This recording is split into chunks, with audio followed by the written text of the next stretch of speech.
Online ফোরামে নিজের চাহিদা লিখে পাত্রচাই বিজ্ঞাপন দিয়েছিলেন পূজা চৌহান নামের 25 বছর বয়সের এক যুবতী। তার পোস্টটি পড়ে উত্তর দেন স্বয়ং ধনকুবের মুকেশ আম্বানি।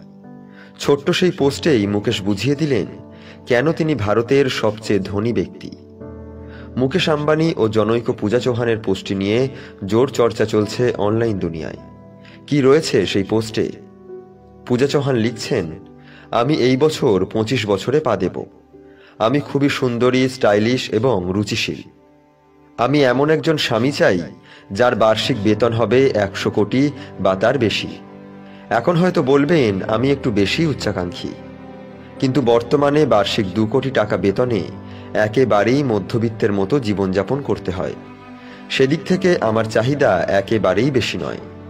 এই ফোরামে এমন কেউ আছেন যার বার্ষিক বেতন 100 কোটি টাকা? তারা কি সবাই বিবাহিত? কেন আপনাকে আমি বিয়ে করব? এখনো পর্যন্ত আমি যতগুলো ডেটে গিয়েছি তার মধ্যে সবচেয়ে বেশি বেতনের পুরুষটির আয় ছিল বার্ষিক 50 কোটি টাকা। অতএব আমি 50 কোটি টাকার পর থেকেই ভাবছি। তার কারণ, কেউ যদি নিউ ইয়র্কের সবচেয়ে অভিজাত এলাকায় বসবাস করেন তাহলে বার্ষিক 50 কোটি টাকা বেতন একেবারেই যথেষ্ট নয়। আমি কিছু প্রশ্ন করছি, কেন সব ধনী ব্যক্তিদের স্ত্রীরা দেখতে মোটামুটি মানের হয়? আমার কিছু বান্ধবী আছে, তারা দেখতে খুব একটা ভালো নয়, কিন্তু তাদের বিয়ে হয়েছে ধনী ব্যক্তিদের সঙ্গে। ধনী ব্যক্তিদের উদ্দেশ্যে আমার প্রশ্ন, আপনি কি দেখে সিদ্ধান্ত নেন যে এই মহিলা আমার স্ত্রী হবেন আর ইনি গার্লফ্রেন্ড? ওই ফোরামটিতে রিলায়েন্স ইন্ডাস্ট্রিজের কর্ণধার মুকেশ আম্বানি রয়েছেন। তিনি পোস্টটি দেখে উত্তর দেন এবং বুদ্ধিদীপ্ত সেই উত্তরটি হল, প্রিয় পূজা, আমি আপনার পোস্টটি খুব মন দিয়ে পড়েছি। দেখলাম আরও অনেক মেয়ের আপনার মতোই প্রশ্ন রয়েছে। দয়া করে একজন পেশাদার লগ্নিকারী হিসেবে আপনার প্রশ্নগুলোকে একটু বিশ্লেষণ করতে দিন। আমার বার্ষিক আয় 100 কোটি টাকার বেশি, আপনার চাহিদা মতোই, কিন্তু একজন ব্যবসায়ী হিসেবে আপনাকে বিয়ে করা খুবই খারাপ সিদ্ধান্ত হবে। খুব সহজ উত্তর। দেখুন, আপনি চাইছেন সৌন্দর্য ও টাকার বিনিময়, অর্থাৎ আপনাকে বিয়ে করলে একজন সুন্দরী স্ত্রী পাওয়া যাবে, তার বদলে আপনি হবেন ধনী। কিন্তু সমস্যা হলো, আপনার এই যৌবন ও সৌন্দর্য এক সময়ে শেষ হয়ে যাবে, কিন্তু আমার টাকা শেষ হবে না। বস্তুত প্রতি বছর আমার আয় বাড়বে, কিন্তু প্রতি বছরই আপনি আরও সুন্দরী হয়ে উঠবেন না। অতএব অর্থশাস্ত্রের নিরিখে আমি একজন অ্যাপ্রিসিয়েশন অ্যাসেট আর আপনি ডিপ্রিসিয়েশন অ্যাসেট।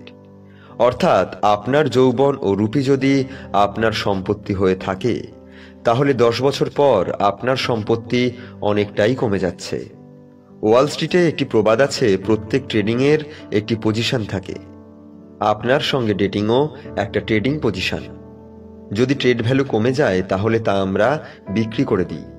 খামোখা দীর্ঘমেয়াদী ফেলে রেখে লাভ নেই। একইভাবে আপনাকে বিয়ে করলেও তাই হবে।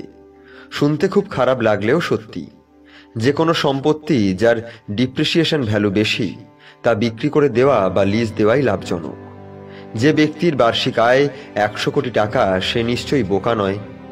ব্যবসায়ী দৃষ্টিভঙ্গিতে আপনার সঙ্গে ডেট করাই যায়, কিন্তু বিয়ে করা যায় না।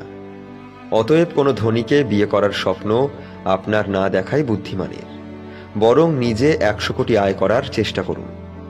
কোনো ধনীকে বোকা বানানোর চেয়ে ভালো হবে। আশা করি এই উত্তরটি আপনাকে ভাবতে সাহায্য করবে। বর্তমান সময়ে অনেক শিক্ষিত মেয়েদেরও দেখা যায় নিজে কিছু করার চিন্তা না করে ধনী কারো গলায় ঝুলে যেতে পারলেই যেন মুক্তি। এমন মেয়েদের জন্য মুকেশ আম্বানির কথাগুলো সত্যি সমুচিত জবাব। আমাদের আয়োজনগুলো কেমন লাগে? আপনার মূল্যবান মতামত কমেন্টে জানাতে ভুলবেন না। আমাদের ভিডিওগুলো ভালো লাগলে আমাদের ফাঁপড়বাজ পেজ লাইক দিতে পারেন এবং আমাদের ইউটিউব চ্যানেল ফাঁপড়বাজ সাবস্ক্রাইব করতে পারেন।